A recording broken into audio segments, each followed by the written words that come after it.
सभी लोग हाथ जोड़ लें, मंत्र स्मरण करेंगे।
जिसमें आचार्य भगवान ने साधे से लेकर के सिद्धि तक का वर्णन किया है।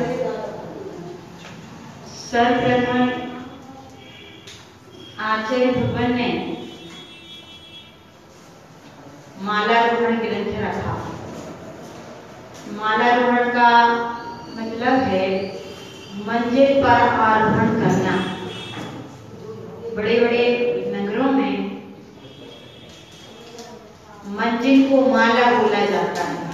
जैसे एक मंजिल मकान, 2 मंजिल, 3 मंजिल, 4 मंजिल। ऐसे ही यहाँ आचार्य भगवान ने मोक्ष की मंजिल को प्राप्त करने के लिए माला कह करके उस पर आरोहण करने की बात कही है। किस पर आरोहण करना? मोक्ष मार्ग, मोक्ष की मंजिल पर आरोहण करने के लिए ये मालारोहण ग्रंथ कहा है। माला का मतलब होता है मंजिल और आरोहण का मतलब होता है उस पर चढ़ना। सर्वप्रथम मालारोहण ग्रंथ क्यों रखा? मालारोहण ग्रंथ क्यों रखा?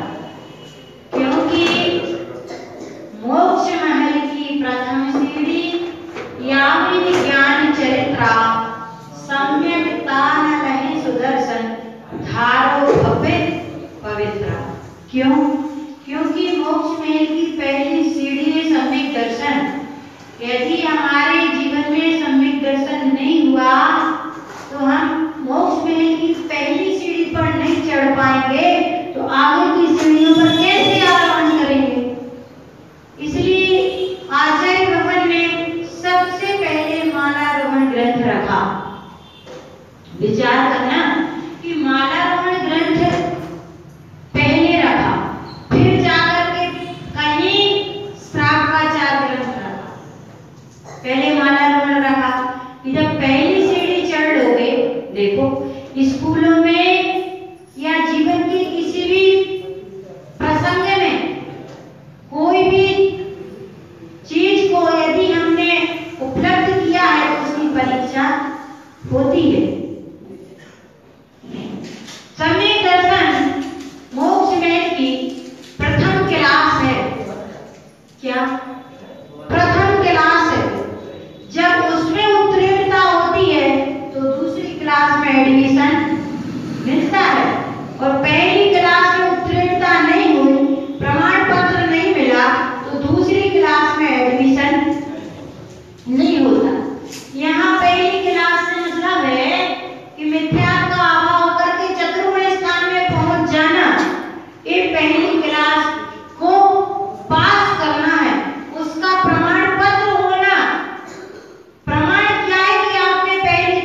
कौन थे? उद्यान राजा। उद्यान राजा के जीवन में घृणा नाम की कोई चीज ही नहीं थी। अपन को लगता होगा कि घृणा कैसे होती, जो बाहर में सफाई करता होते हैं वो सफाई करते हैं, उसका मतलब ये नहीं है कि उनके जीवन से घृणा चली गई। उनके जीवन में निर्विचिकित्सा अंग प्रकट हो गया। उनका ये कर्तव्य कर्म है, जीविका चलाने का ये साधन है, और ये सारे जगत की व्यवस्था के लिए इन्हें 7 जातियों में विभक्त किया गया। लेकिन वास्तव में निर्विचिकित्सा अंग तो उसे प्रकट होता है जिनकी अंतरंग से ग्लानि चली गई। उद्यान राजा का तो बहुत ऊपर का उदाहरण है कि उनके जीवन में ग्लानि नहीं थी, तो ऐसा सुनकर के देवों तक ये चर्चा पहुंच गई। देवों तक चर्चा पहुंची तो देव बासा नाम के देव थे, उनने उसकी परीक्षा लेनी चाहिए कि जब इतनी चर्चा फैल गई है तो देखे तो सही परीक्षा लेके कि वे कहां तक सफल हैं। और बासा नाम के देव एक विशाल रूप बना करके आए और निर्ग्रंथता का रूप धारण किया। निर्ग्रंथ मुनिराज बन करके राजा के समक्ष पहुंचे और उनके शरीर में कोढ़ उत्पन्न हुआ, ऐसी उनने अपनी देह को बनाई। क्योंकि देव होते हैं वो मायामयी देह बना लेते हैं और वे किसी तरह का भी रूप बना लेते हैं। इस तरह जब वह देव परीक्षा लेने आया तो राजा उद्यान में बड़ी भक्ति और श्रद्धा पूर्वक उनका प्रदान किया और आहार दिया। आहार देते समय वो तो परीक्षा लेने आए थे, आहार हो चुका और जैसे आहार हुआ तो देव ने जो मुनिराज का वेश धारण करके आए थे वमन कर दिया। वमन करने से इतनी दुर्गंध आई कि सारे लोग नाक दबा के बाहर निकल गए। लेकिन उद्यान राजा मन ही मन अपने आप में खिन्न होते हैं, दुखी होते हैं कि मैंने सारी व्यवस्था विधिवत की थी आहार की, लेकिन पता नहीं क्यों ये ऐसा हो गया। क्या चीज इनके आहार देने में आ गई कि इनके लिए वो इस तरह का प्रसंग बन गया। अर्थात उन्होंने वमन कर दिया। तो क्या गलती हो गई मेरे से? कौन कह रहा है? उद्यान राजा कहते हैं कि मेरे से क्या गलती हो गई, और मुनिराज के समक्ष हाथ जोड़ करके क्षमा याचना मांग रहे बार बार। देखो उनकी अंदर की श्रद्धा भक्ति, देह में इतना सब कुछ होने के बाद भी उनके लिए देह नहीं दिख रही। देह के अंदर जो रत्नत्रय पल रहा था वो देख रहे थे, और उनकी भैया भक्ति करने के लिए हाथ जोड़ करके खड़े। विचार करना, देखो ये देवता, एक राजा भी यदि उसमें उत्तीर्ण होता है तो उसकी भी परीक्षा ली गई, और उसमें वह उत्तीर्ण हुआ। और जब देखा गया कि ये तो बिल्कुल नम्र है, नम्रीभूत है, आदर सम्मान कर रहे हैं, रत्नात्रय का बहुमान कर रहे हैं, वास्तव में इसके अंदर में कोई गिलानी नहीं है। और वह देव साक्षात रूप बन के सामने खड़ा हो गया और कहता है, राजा तुम धन्य हो, मैं तुम्हारी परीक्षा करने आया था। मैं देव हूँ, मैं स्वर्ग से ही आया हूँ। विचार करना कि जब कोई भी परीक्षा, कोई भी विद्या में सफल होते हैं तो उसकी परीक्षा अनिवार्य है, और वो सफल हो गए। काय में हुआ सफल? निर्विचिकित्सा अंग में ग्लानि उसके जीवन में नहीं थी, इसलिए उसके लिए उसकी वो गंदगी दिखाई नहीं दी देवराज निर्ग्रंथ मुनिराज की। और हम होते तो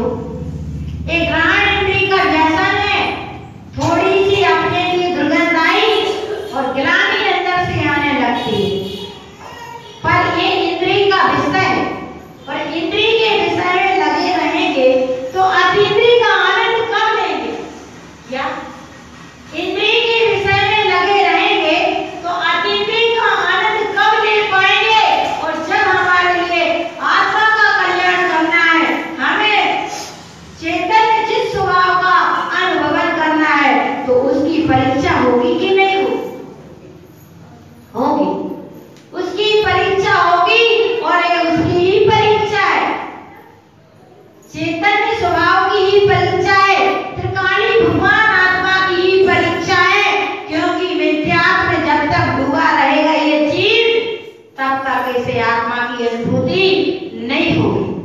आत्मा की अनुभूति होने पर इसके लिए प्रमाण पत्र मिल जाता है, जिसे आत्मा का अनुभव हो गया।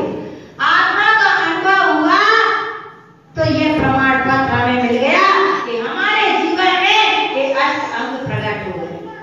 क्या 8 अंग प्रकट हो गए? 8 2 से, जैसे शरीर में 8 अंग होते हैं तो वो व्यक्ति सर्वगुण संपन्न कहलाता है, और एक अंग कम हो जाए तो उसे अंगहीन कहा जाता है। ऐसे ही सम्यक दृष्टि के ये 8 अंग होते हैं, और यदि एक अंग ना हो तो वह अंगहीन होता है। क्या अंगहीन होता है? तो यहाँ सम्यक दृष्टि अंगहीन नहीं, क्योंकि जो सम्यक दृष्टि होता है वो कभी दीनहीन पराधीन परिस्थितियों में जन्म नहीं लेता। क्या? क्योंकि उसके जीवन में आत्मा का अनुभवन है, सम्यक दर्शन है, और सम्यक दृष्टि जीव के सम्यक दर्शन होने पर 58 लाख योनि चली जाती। 58 लाख, 1 2 नहीं, 58 की 58 चली जाती है। लेकिन हमें उसका अनुभव होगा तब हमारे लिए फिर श्राप का 4 ग्रंथ रखा गया। कब? जब मंजिल की प्रथम सीढ़ी पर हमने कदम रख लिया तो द्वितीय सीढ़ी है फिर श्राप का 4 ग्रंथ। क्योंकि पहले होता है सम्यक्ता चरण, फिर होता है संयमा चरण। यदि सम्यक्त नहीं होगा और संयम धारण करेंगे तो पुण्य की भागड़ और पुण्य का वैभव तो मिल जाएगा, लेकिन जो आत्मा का अनुभवन है वो नहीं मिल पाएगा और मोक्ष की यात्रा प्रारंभ नहीं हो पाएगी। तो पहले होता है सम्यक्ता चरण, फिर होता है संयमा चरण। इसलिए आचार्य लोगों ने श्राप का 4 ग्रंथ कहा तो क्या कहा कि बोझानी श्राप का आचरण अविरत सम्यक दृष्टि का। अविरत सम्यक दृष्टि के लिए श्राप का 4 ग्रंथ कहा है, क्योंकि उसे सम्यक तो हो गया, अनुभव तो हो गया, लेकिन अभी जीवन में संयम नहीं है। ना देश प्रति संयम है और ना महाप्रति संयम है। तो सम्यक तो होगा, परीक्षा में सफलता मिलेगी, तो फिर श्राप का 4 ग्रंथ है। फिर कैसे जीवन में आगे आगे बढ़ता है वह श्रावक। श्रावक का भी विचार कर लेना कि श्रावक कौन होता है। क्या? जो श्रद्धावान हो, विवेकवान हो और क्रियावान हो। उद्यान राजा श्रद्धावान थे, निर्वृत मुनिराज पर श्रद्धा थी, रत्नात्रय पर श्रद्धा थी। विवेकवान थे कि कुछ हमसे भूल हो गई तो उसका प्रायश्चित करते थे। विवेकवान थे और क्रियावान थे कि हर क्रिया में सावधान रहते। सम्यक दृष्टि अनर्गल प्रवर्तन नहीं करता। क्या? सम्यक दृष्टि अनर्गल प्रवर्तन नहीं करता, और जो मिथ्या दृष्टि होता है वो जिन्हें परमात्मा के भेद ज्ञान तत्व निर्णय की आड़ में स्वच्छंद प्रवर्तन करता है।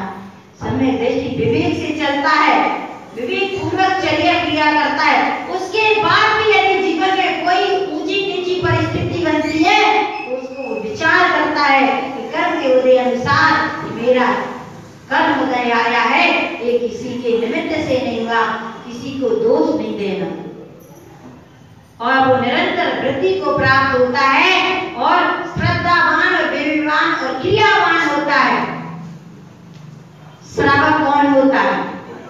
अपने जीवन में अपने लिए श्रद्धा है कि नहीं? अपन श्रावक है कि नहीं? विचार करो, बोलो आप लोग श्रावक है कि नहीं? श्रावक है पक्का। तो उसके लक्षण भी समझ लो। आत्मा का श्रद्धान होना, सच्चे देश शास्त्र के प्रति श्रद्धान होना, 7 तत्वों के प्रति श्रद्धान होना, है व्यवहार सम्यक है, और आत्मस्वरूप का अनुभव हो जाना ये निश्चय सम्यक है। क्या? है क्या?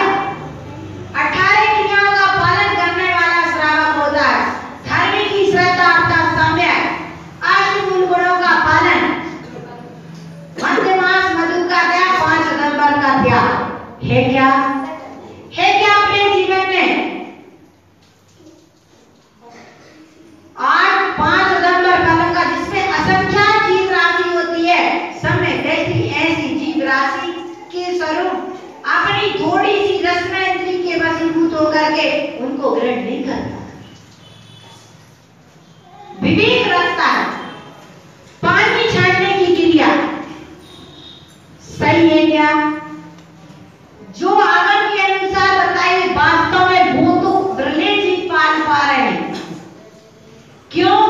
जो 36 अंगुल छन्ना होता है, पात्र से 4 गुना बड़ा होता है, और उसको छानने से, और जो विधि विधान उसकी बताइए, क्या वास्तव में उस विधि से हम पालन कर रहे हैं क्या?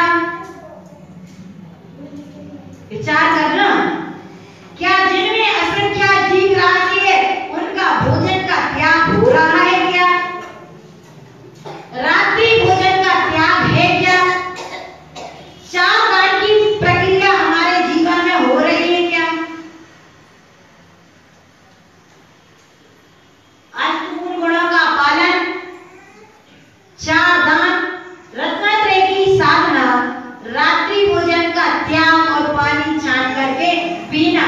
और पानी अंथव जिसे कहा गया 18 क्रियाओं में आई है, बताइए 18 क्रियाओं में सूर्य उदय सूर्य अस्त के अंतर 48 मिनट पहले अर्थात 2 घड़ी पहले भोजन कर लेना, ये वास्तव में सही अंथव है?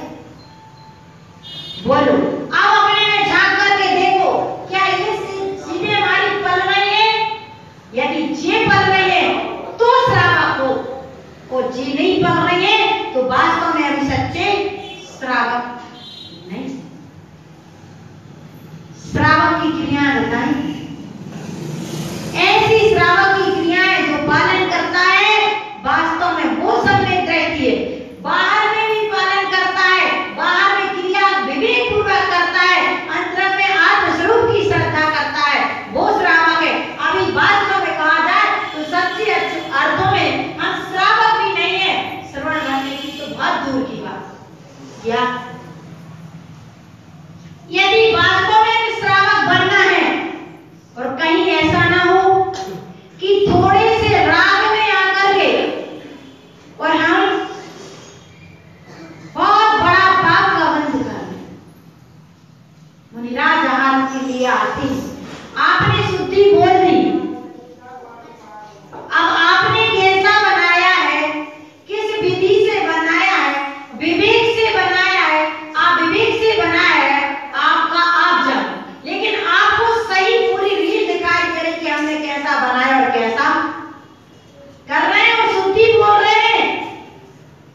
द्रव्य शुद्ध हो, क्षेत्र शुद्ध हो, काल शुद्ध हो, भाव शुद्ध हो, उसका नाम नहीं चलता है अपने जीवन में। यदि कोई गलत चीज हो जाए तो वहां छिपाता है जी। क्या छिपा है? किसके साथ छल कर रहे हो?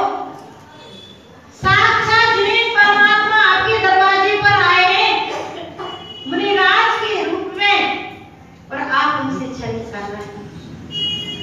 कहां जाओगे? थोड़े से राग के पीछे इतना बड़ा छल,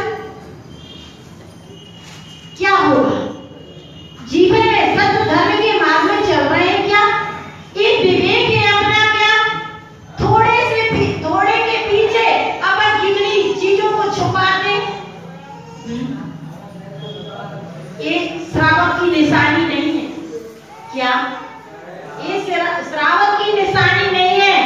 श्रावक की निशानी तो श्रद्धा पूर्वक विवेक पूर्वक चर्या करता है, क्रिया करता है, वो छल नहीं करता। और संसारी जीवों के साथ करो तो करो, वितरागता के मार्ग में चलने वालों के साथ चल करोगे तो क्या हो?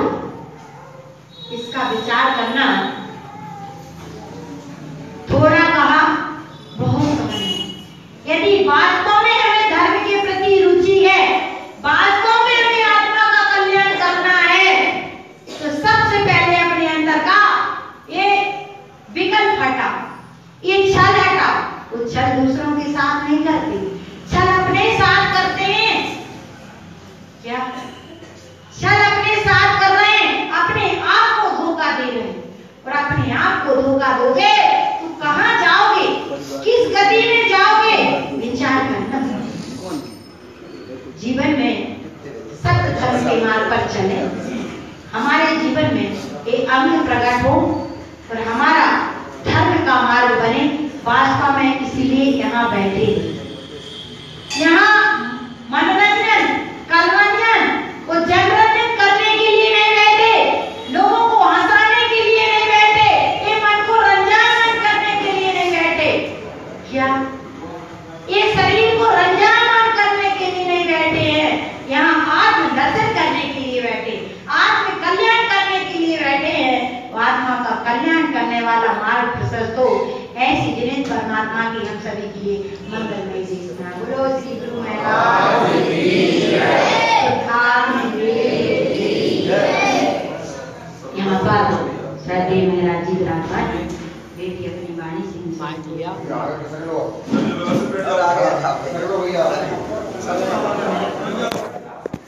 ये सर आ गया।